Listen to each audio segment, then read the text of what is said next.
नमस्कार, स्वागत है आपका पब्लिक इंडिया पर। मैं हूं नीलू व्यास। चुनाव आयुक्त और चुनाव आयोग दोनों को लेकर इस समय चर्चा पूरे देश में तेजी से है। कल मुख्य चुनाव आयुक्त ज्ञानेश कुमार ने एक प्रेस कॉन्फ्रेंस किया और उस प्रेस कॉन्फ्रेंस में जिस तरीके की भाषा का इस्तेमाल ज्ञानेश कुमार ने किया, सब स्तब्ध रह गए थे कि आखिर उन्होंने इस तरीके की भाषा का इस्तेमाल क्यों किया। याद करिए उन्होंने क्या कहा। उन्होंने कहा कि चुनाव आयोग के कंधों पर बंदूक रखकर पॉलिटिकल पार्टीज इस समय पॉलिटिक्स कर रही हैं, वोटर्स को टारगेट कर रही हैं। उन्होंने राहुल गांधी के लिए उन्होंने ये कहा कि उनके पास तीसरा विकल्प नहीं है, उनको एफिडेविट देना पड़ेगा या फिर माफी मांगनी पड़ेगी। ये सारी बातें कल मुख्य चुनाव आयुक्त ज्ञानेश कुमार ने कही। आज उसी प्रेस कॉन्फ्रेंस, क्योंकि वो प्रेस कॉन्फ्रेंस अपने आप में बहुत बेतुकी प्रेस कॉन्फ्रेंस थी जिसका कोई आधार नहीं था, सब उसको लेकर ये कह रहे थे कि बिल्कुल नॉनसेंसिकल प्रेस कॉन्फ्रेंस चुनाव आयोग ने किया। जिन सवालों का जवाब हमें चाहिए था, उन सवालों का एक भी जवाब ज्ञानेश कुमार ने नहीं दिया।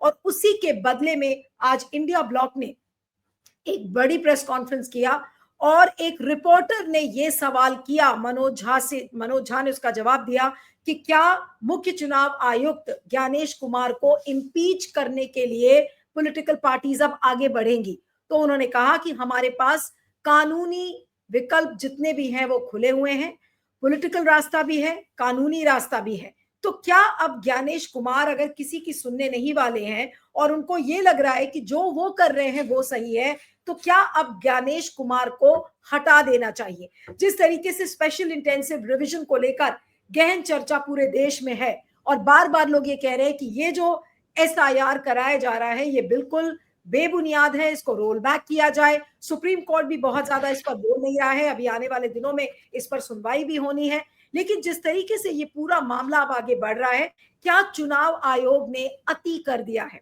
आज इसी पर बातचीत करने के लिए हमारे साथ बहुत खास मेहमान जिस समय जुड़े हुए हैं। विश्व के जाने माने इकोनॉमिस्ट, लेखक, पॉलिटिकल कमेंटेटर परकला प्रभाकर हमारे साथ जुड़े हुए हैं। परकला जी, आपका बहुत बहुत स्वागत है। Thank you so much for joining. It's always a pleasure. और बहुत दिनों बाद आपसे इस समय मैं बात कर रही हूँ। You are in US right now और thank you so much for joining. और पहला सवाल यही है सर कि आपका क्या मानना है कि ये जो स्पेशल इंटेंसिव रिवीजन हो रहा है जिसको लेकर चुनाव आयोग की जो विश्वसनीयता है वो पूरी तरह से खत्म हो गई है, उस पर क्या कहेंगे sir? Neeraj ji, first of all thank you very much मेरे को आपके शो में शामिल होने की एक मौका दिया है। Thank you very much.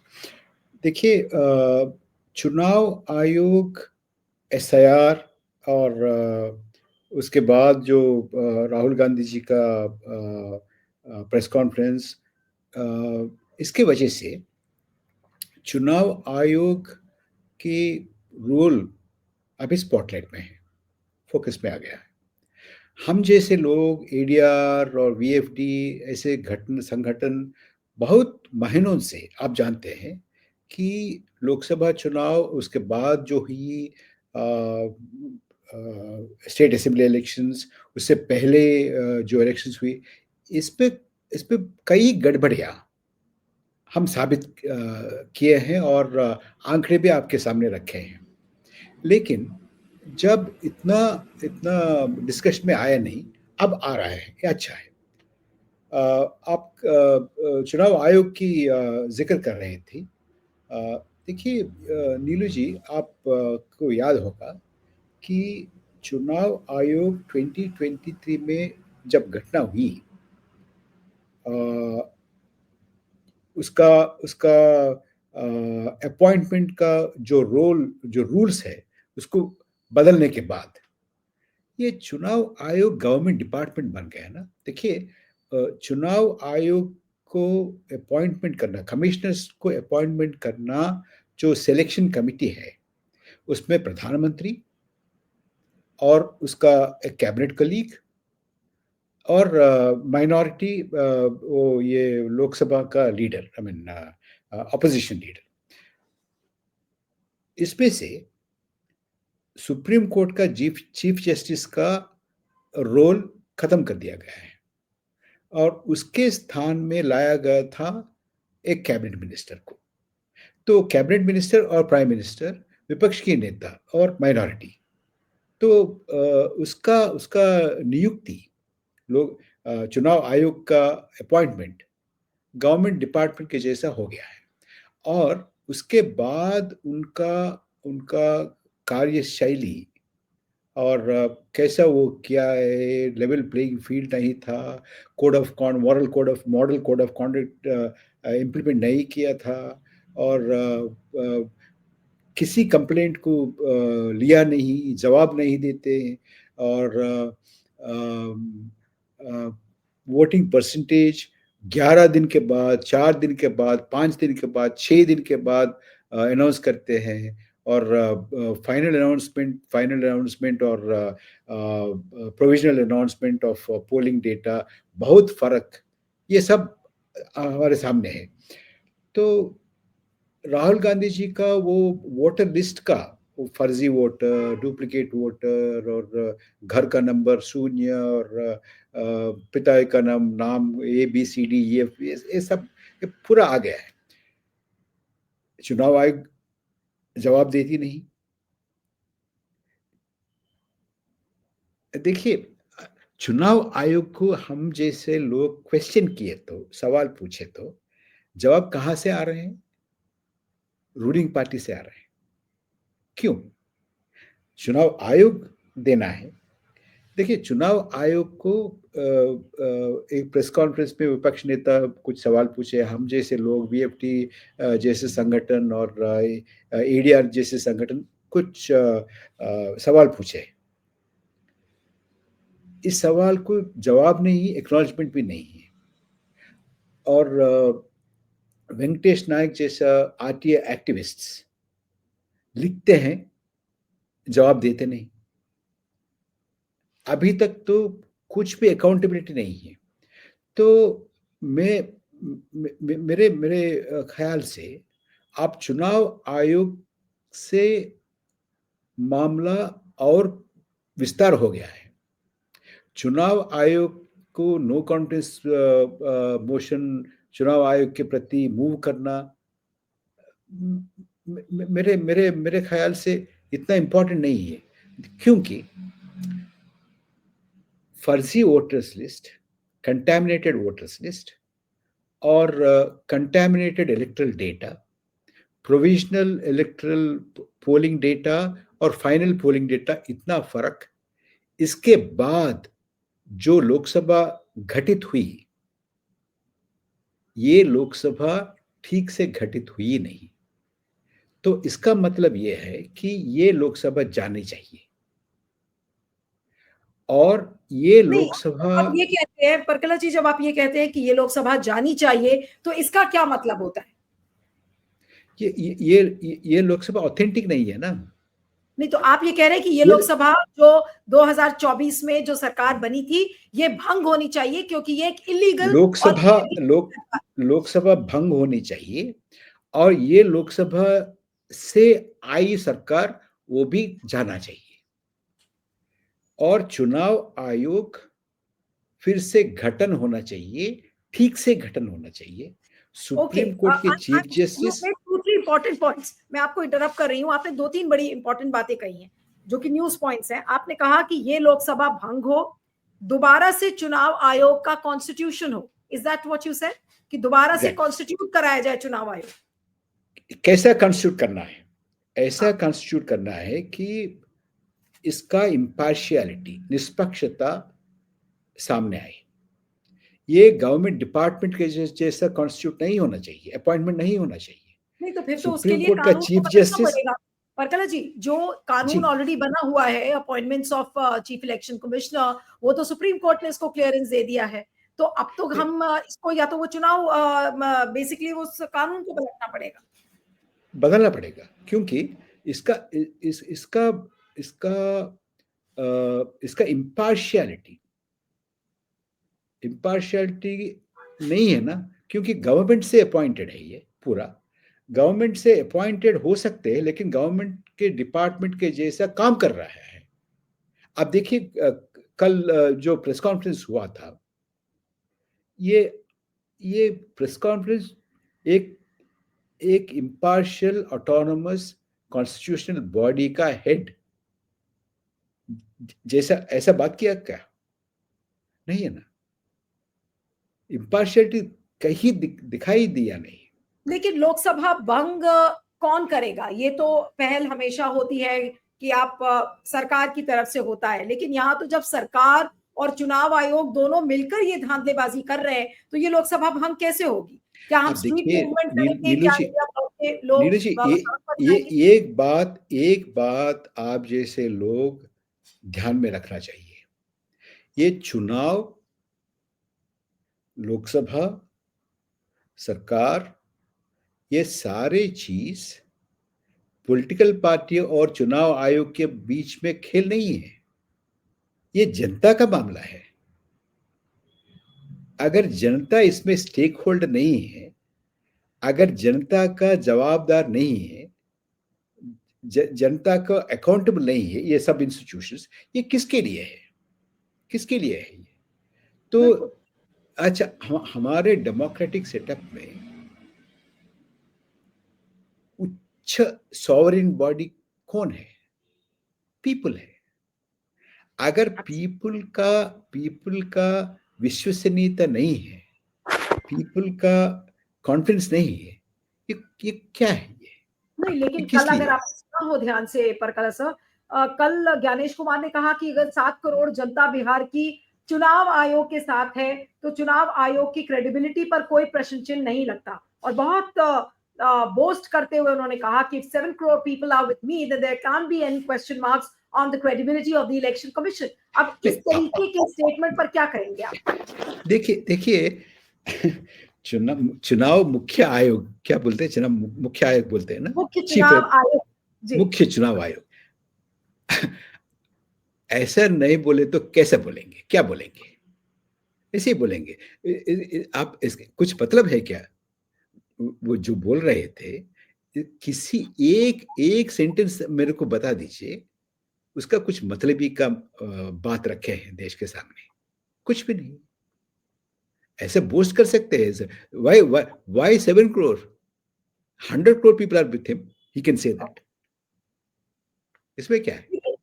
एक चीज आपने ये भी कही कि आप चुनाव आयोग के और खिलाफ। एक और बात कहने दीजिए मेरे को। देखिए, मेरे को कौन दल जीतेगा, कौन प्रधानमंत्री बनेगा, कौन सी दल सरकार बनाएगी, इससे मेरे को कुछ मतलब नहीं है। मेरे को सिर्फ ये मतलब है कि वोटर लिस्ट ठीक है या नहीं, चुनाव आयोग निष्पक्षता से काम कर रहा है या नहीं, इम्पार्शियली काम कर रहा है या नहीं, चुनाव प्रक्रिया ठीक से हुई है या नहीं, लेवल प्लेइंग फील्ड है या नहीं, इससे मतलब है। इसके बाद कोई भी दल आए, अगर हमको उस आइडियोलॉजी से सहमति नहीं है, हम लड़ेंगे। लेकिन अगर एक आइडियोलॉजी, एक गवर्नमेंट, एक दल आए, लेकिन ठीक से आया नहीं, घोटाला करके आए हैं, गड़बड़ी से आए हैं, तो ये डेमोक्रेसी का क्या मतलब है?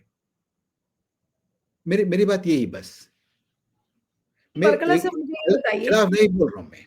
हाँ, नहीं, नहीं, आप ठीक कह रहे हैं, no one can dismiss what you are saying, लेकिन मेरा जो सवाल है कि आप कह रहे हैं कि ये लोकसभा भंग होनी चाहिए और चुनाव आयोग के खिलाफ किसी तरीके का नो कॉन्फिडेंस लाने का कोई मतलब नहीं है, उसकी कोई मीनिंग नहीं है। अब आज ये सवाल पूछा गया था और ये बड़ी हेडलाइन भी बनी कि क्या सीईसी जो कि चीफ इलेक्शन कमिश्नर है, उनको इम्पीच करना चाहिए? क्या उनके खिलाफ बीच इम्पीचमेंट मोशन देख लाना चाहिए? देख चुनाव आयोग तो चले जाना चाहिए बस। लेकिन अब देखिए, आप ये कर सकते हैं, आप कर सकते हैं, सदन में बहस कर सकते हैं, लेकिन नतीजा क्या होगा? आपका आपका अब देखिए, चुनाव आयोग के प्रति आप नो कॉन्फिडेंस मोशन लाएंगे, इम्पीचमेंट मोशन लाएंगे, तो जीतेगा क्या? तो क्या मतलब है?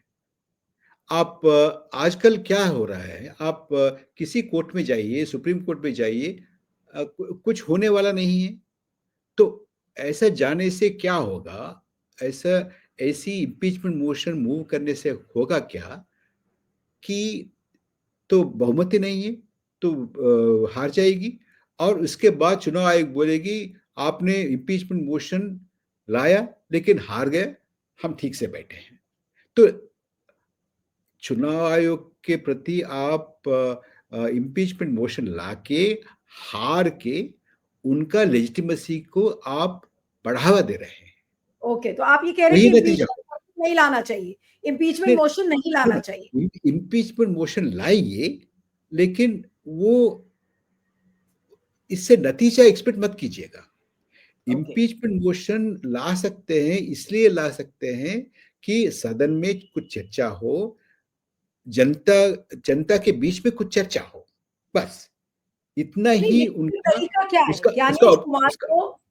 सर, ज्ञानेश कुमार को हटाने का फिर तरीका क्या है? आपने कहा ज्ञानेश कुमार को हट जाना चाहिए, लेकिन इम्पीचमेंट मोशन अगर नहीं उसका कोई पर्पस सॉल्व होता हो, जैसा आपने कहा कि the opposition doesn't have the numbers, they will fail if they bring in the impeachment motion, तो isn't ज्ञानेश it कुमार हटे।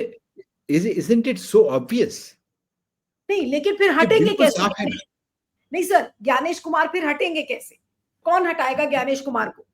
ज्ञानेश कुमार जी जब हटेंगे, लोकसभा बंद हो, भंग हो, सरकार भंग हो, तब हटेंगे।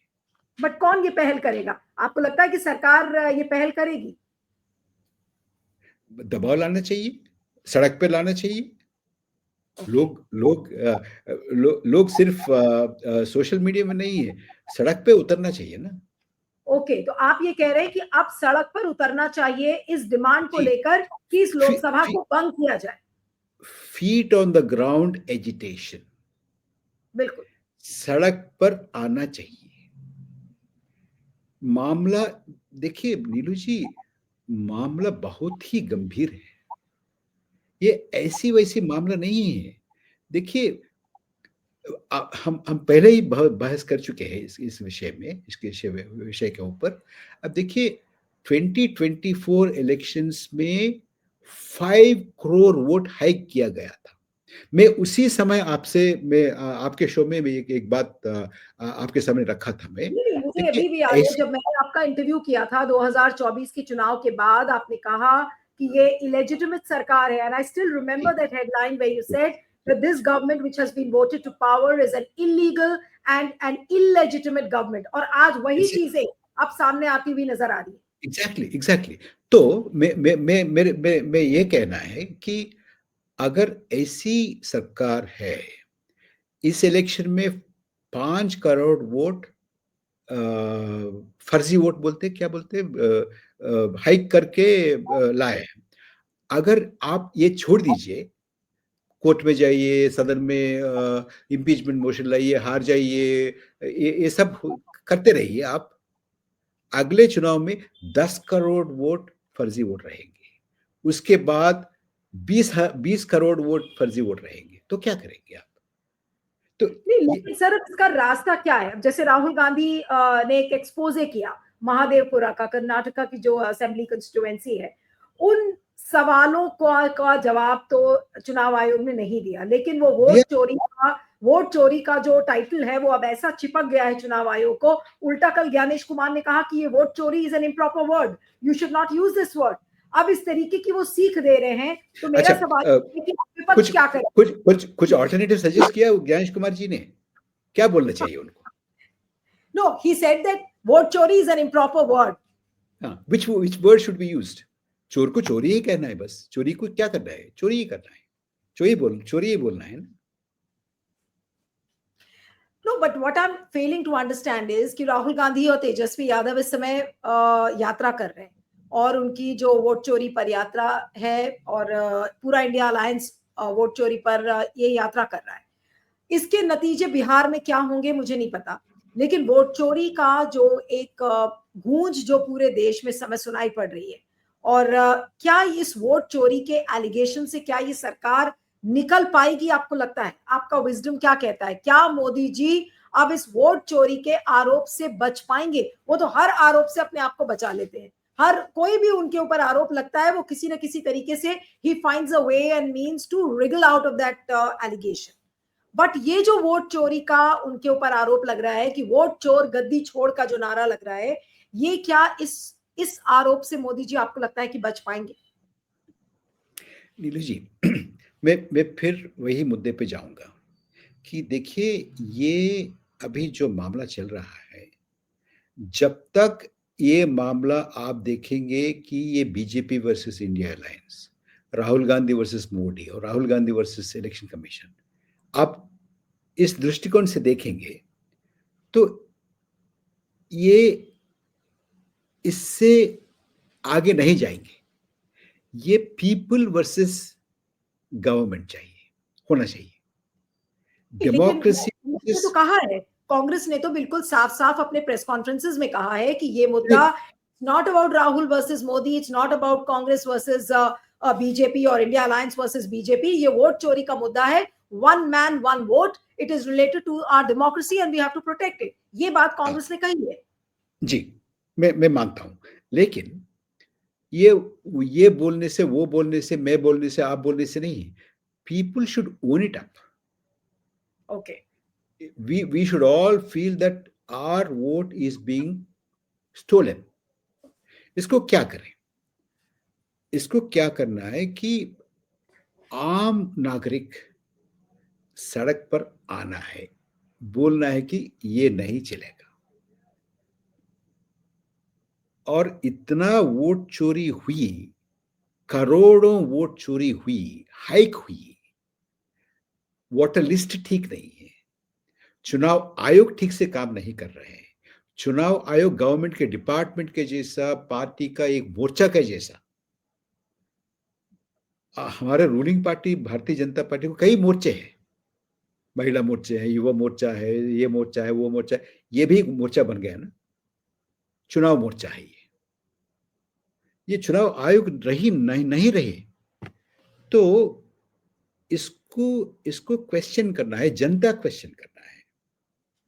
और जो जो लोग ये वोट चोरी के नतीजे लेकर के एमपी बने हैं, मंत्री बने हैं, उनको घेराव करना है। और सैकड़ों पोस्ट कार्ड, सैकड़ों लेटर, सैकड़ों पिटिशंस, करोड़ों पिटिशंस जाना चाहिए, चुनाव आयोग को जाना चाहिए, राष्ट्रपति को जाना चाहिए, दिल्ली पूरा ये ऐसी ऐसी पिटिशन से, लेटर से पूरा पूरा भर जाना चाहिए। इतना इतना पीपुल्स मूवमेंट आना चाहिए, तब हम इस प्रॉब्लम से बाहर आएंगे। अगर ऐसी एजिटेशन खड़ा हो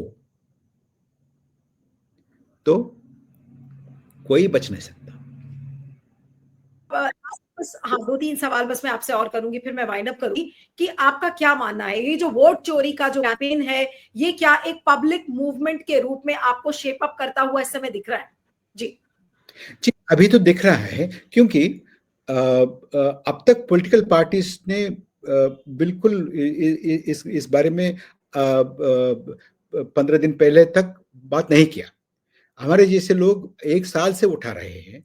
तो अब पॉलिटिकल पार्टीज, स्पेशली इंडिया गठबंधन एंड कांग्रेस पार्टी, राहुल गांधी जी, ये इसको दूसरे दृष्टिकोण से सामने लाए हैं।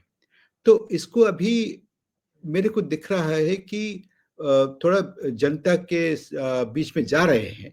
Specially special intensive review Bihar में जो हुआ, वो इलेक्शन के पहले हो रहा है। उधर भी एक इसको इसको एक बहुत बड़ा मुद्दा बन गया। लोग के बीच में बहुत चर्चा हो रहा है, पहले नहीं था। तो मेरे को ये दिख रहा है कि ये एजिटेशन, ये मूवमेंट बढ़ेगा, ये रोकेगा नहीं। बढ़ने के लिए एक चीज वेरी वेरी इंपॉर्टेंट जरूरत है कि ये पॉलिटिकल पार्टी का मुद्दा मत बनाइए। पॉलिटिकल पार्टी का मुद्दा नहीं है ये। और हम जैसे लोग, आम नागरिक, इससे भी मतलब नहीं है कौन सत्ता में है, कौन सत्ता में नहीं है, कौन जीतेंगे, कौन नहीं जीतेंगे, इसका मतलब मेरा नहीं है, हमारा नहीं है। पॉलिटिकल पार्टीज को हो सकता है, कौन एमपी बनेगा, कौन प्रधानमंत्री बनेगा, कौन मंत्री बनेंगे, कौन ये बनेंगे, कौन वो बनेंगे, हमको क्या है, हम कुछ नहीं बनेंगे। लेकिन हम जैसे लोग को ये इंपॉर्टेंट है कि चुनाव प्रक्रिया जो है वो ठीक से होना चाहिए। वोटर्स लिस्ट जो है वो अनइम्पीचेबल होना चाहिए, वो प्योर होना चाहिए, इसमें फर्जी वोटर्स की जगह नहीं होना चाहिए। ऐसी वोटर्स लिस्ट और लेवल प्लेइंग फील्ड और निष्पक्ष आयोग, चुनाव आयोग, ये है तो आप किसको भी चुनिए, हमको ठीक, हमको प्रॉब्लम नहीं है किसी भी। तो ऐसा मुद्दा बनाइए, ये जनता का मुद्दा है, सिर्फ बोलने से नहीं। हम जैसे लोगों को ऐसा नहीं दिखना चाहिए ये एक एक दल के मुद्दा है, ये एक दल दूसरे दल से लड़ रहे हैं, एक अलायंस दूसरे अलायंस से लड़ रहे हैं, एक व्यक्ति दूसरे व्यक्ति से लड़ रहे हैं, ऐसा नहीं है। ये जनता का लड़ाई है, ये लोकतंत्र को बचाने के लिए एक लड़ाई है। ऐसा आप फ्रेम करेंगे तो जनता आएंगे, जनता सड़क पर आएंगे, इसके लिए लड़ेंगे। और देखिए, लेकिन बिहार के चुनाव को लेकर आपको क्या लगता है परकला सर, कि बिहार का चुनाव, कई लोग ये बोल चुके हैं और एक्सपर्ट्स भी बोल चुके हैं कि वो ऑलरेडी लुट चुका है। अब बिहार का चुनाव हम किसी भी सूरत में बचा नहीं सकते, क्या आपको भी ये लगता है? देखिए, वही बोल रहा था ना मैं, लोकसभा चुनाव, पिछले लोकसभा चुनाव में 5 करोड़ वोट चुरा लिया गया था, और उसके बाद महाराष्ट्र चुनाव हुआ, हरियाणा चुनाव हुआ, उसमें भी आपको बहुत ही आंकड़े आपको मैं बता सकता हूं, कितने एक्स्ट्रा वोटर इन्फ्यूजन हुआ, वोट हाइक हुआ, वो भी बता सकते हैं। ये सारे चीज वोटर लिस्ट से आप मैच कीजिए। बहुत से वोटर आप देखिए, महाराष्ट्र में एडल्ट पॉपुलेशन से ज्यादा वोटर्स हैं, वो हो सकता है क्या? तो ऐसे आप चुनाव लड़ेंगे, बिहार में लड़ेंगे, कल आंध्र प्रदेश में लड़ेंगे, कल उड़ीसा में लड़ेंगे, मध्य प्रदेश में लड़ेंगे, ऐसे ही लड़ेंगे, लोकसभा चुनाव लड़ेंगे ऐसे ही लड़ेंगे। क्या इसका क्या मतलब है, क्यों लड़ना है ऐसे इलेक्शन? आप पहले इलेक्शन प्रोसेस को सुधार लीजिए, इलेक्शन कमीशन को ठीक कर लीजिए, नहीं तो तब आप ये होगा। कह रहे हैं कि जितनी भी और पॉलिटिकल और और पार्टीज हैं, और अकला सर आपने एक इंपॉर्टेंट बात कही, I am sorry I am stopping you, कि क्या चुनाव आयोग के खिलाफ ये जो पॉलिटिकल पार्टीज हैं ऑपोजिशन की, इनको चुनाव का बहिष्कार कर देना चाहिए कि भाई चुनाव के कोई मायने नहीं है, अगर इसी तरीके से स्प्यूरियस इंजेक्शन ऑफ वोट होने हैं तो फिर ऐसे चुनाव का मतलब क्या है? तो इसका मतलब क्या चुनाव को बॉयकॉट करे इंडिया ब्लॉक? देखिए, ऐसी चुनाव लड़ने से मतलब है क्या? कुछ भी नहीं है, छोड़ दीजिए इसको। ये ठीक चुनाव नहीं है। छोड़ने का मतलब कि बॉयकॉट कर देना चाहिए, चुनाव लड़ना नहीं चाहिए, देखिए, आप क्या कहते अगर आप मेरे से पूछे, अभी अभी जो इंडिया अलायंस लोकसभा में है, सारे के सारा बाहर आना चाहिए, इस्तीफा देके के बाहर आना चाहिए। ये ठीक नहीं है।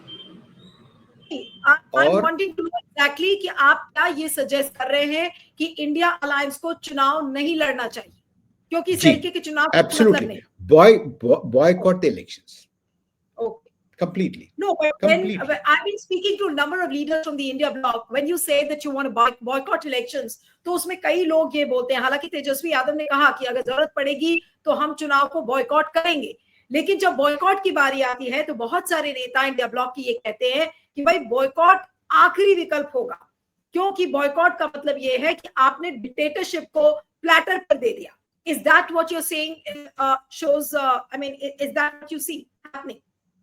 देखिए नीलू जी, अगर आप ये दल इलेक्शन लड़ेंगे तो ये वोट मैनिपुलेशन, वोट रिगिंग, ये सब ये इसके वजह से हारेंगे, तो इसका मतलब ये है कि आप डिक्टेटरशिप को डेमोक्रेटिक लेजिटिमेसी दे रहे हैं। समझा? तो इससे बजाय आप पूरा इसको बॉयकॉट कर दीजिए ये गवर्नमेंट को, ये सरकार को क्या लेजिटिमेसी बचेगा अगर विपक्ष पार्टिसिपेट नहीं करेंगे इलेक्शंस में और ये बोलेंगे कि ये चुनाव आयोग और ये चुनाव प्रक्रिया में हमको विश्वास नहीं है क्योंकि ये वोटर्स लिस्ट ऐसा है, चुनाव आयोग का कॉन्डक्ट ऐसा है, इसलिए हमको इसमें विश्वास नहीं है। तो नहीं, लेकिन अगर इंडिया ब्लॉक चुनाव नहीं लड़ता है तो बीजेपी तो चुनाव लड़ेगी, उन्हीं की सरकार बन जाएगी, ऑपोजिशन का तो कोई वोट ही नहीं होगा फिर कहीं। आप देखिए, अब सूरत का इलेक्शन कैसा हुआ, आपको याद है? यूनानिमस हो गया, तो ऐसे यूनानिमस हो जाएंगे तो इसका लेजिटिमेसी होगा क्या लेजिटिमेसी होंगी? अगर सारे 2-3 बड़े पॉइंट्स आज आपने इस इंटरव्यू में दिए। आपने कहा कि लोकसभा को भंग किया जाए, चुनाव आयोग का पुनर्गठन हो। आपने ये भी कहा कि इसको एक जनता का इशू बनाया जाए, एक पब्लिक मूवमेंट के जरिए, क्योंकि ये जनता का इशू है, ना कि इंडिया ब्लॉक वर्सेस बीजेपी का। और साथ में आपने ये भी कहा कि ऐसे चुनाव का कोई मतलब नहीं है और इस चुनाव को बॉयकॉट करना चाहिए। These are the big pointers. And I want to know from you, my last question, how will you summarize the situation, Parkala sir, towards the end of this interview? Yes. देखिए, अभी elections जो हो रहा है ये completely illegitimate elections है। ये vote चोरी से हुई इलेक्शंस है और ये अभी जो लोकसभा का गठन हुई, जब मौजूदा लोकसभा बैठ रहे हैं अभी है, ये ऑथेंटिक लोकसभा नहीं है क्योंकि ये मैनिपुलेटेड वोटर्स लिस्ट से आई लोकसभा है और इस लोकसभा से आई सरकार भी मैनिपुलेटेड सरकार है, इनऑथेंटिक सरकार है, इलेजिटिमेट सरकार है, इम्पोस्टर सरकार है, बस। Very unfortunate and I hope कि एक बड़े पब्लिक मूवमेंट में तब्दील करे।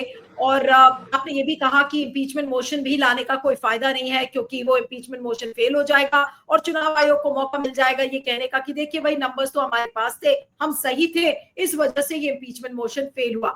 तो देखेंगे कि अब सुप्रीम कोर्ट में। हाँ, एक सवाल मेरा और रह गया था परकला साहब, सुप्रीम कोर्ट से हमें क्या उम्मीद करनी चाहिए? आपको लगता है कि सुप्रीम कोर्ट SIR को रोल बैक करेगा क्या? क्योंकि चुनाव आयोग के जितने भी पिटिशंस होते हैं सुप्रीम कोर्ट उसमें हल्का हाथ रखता है, कभी भी Supreme Court never takes the election commission head on.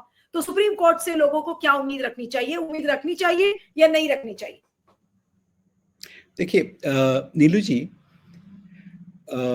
आपको याद होगा पेगासस के बारे में जब सुप्रीम कोर्ट में इनिशियली एक कमेंट किया, हमारे जैसे लोग बहुत उम्मीद रखता था सुप्रीम कोर्ट, लेकिन सुप्रीम कोर्ट को सरकार ने ठीक से जवाब नहीं, इतना भी नहीं बोला कि अगर पेगासस खरीदा या नहीं खरीदा, बस इस्तेमाल किया या नहीं इस्तेमाल किया वो छोड़ दीजिए, खरीदा या नहीं खरीदा इसका जवाब भी सुप्रीम कोर्ट को सरकार ने दिया नहीं उस समय। तो सुप्रीम कोर्ट का तरीका ये रहा कि उम्मीद रख सकते हैं लेकिन डिसअपॉइंट कर रहे हैं। तो मैं इस समय SIR के मामले में और बाकी इलेक्शन के बहुत सारे मामलों में सुप्रीम कोर्ट के ऊपर इतना उम्मीद, इतना होप मेरे को नहीं है। Okay okay, I'm sorry. I have no disrespect, but I don't have. Okay, so you are surely saying that you don't have disrespect for the Supreme Court, but you also do not have hope from the Supreme Court. यानी कि जो बड़ी बातें Parakala sir ने अपने interview में कही है कि लोकसभा को भंग करो और चुनाव आयोग का पुनर्गठन करो, जनता का एक बड़ा आंदोलन इस समय खड़ा होना चाहिए। ये सरकार पूरी तरीके से इलेजिटिमेट सरकार है, इलीगल सरकार है और इम्पीचमेंट मोशन सीईसी के खिलाफ लाने का कोई मतलब नहीं है। और ये जो चुनाव हो रहा है, इस चुनाव का भी कोई मतलब नहीं है। इसलिए परकला प्रभाकर का ये कहना है कि इस चुनाव को बॉयकॉट करना ही एकमात्र विकल्प है। आपका बहुत बहुत शुक्रिया Parakala sir, thank you so much for joining on public India. Thank you. Thank you. Thank you sir.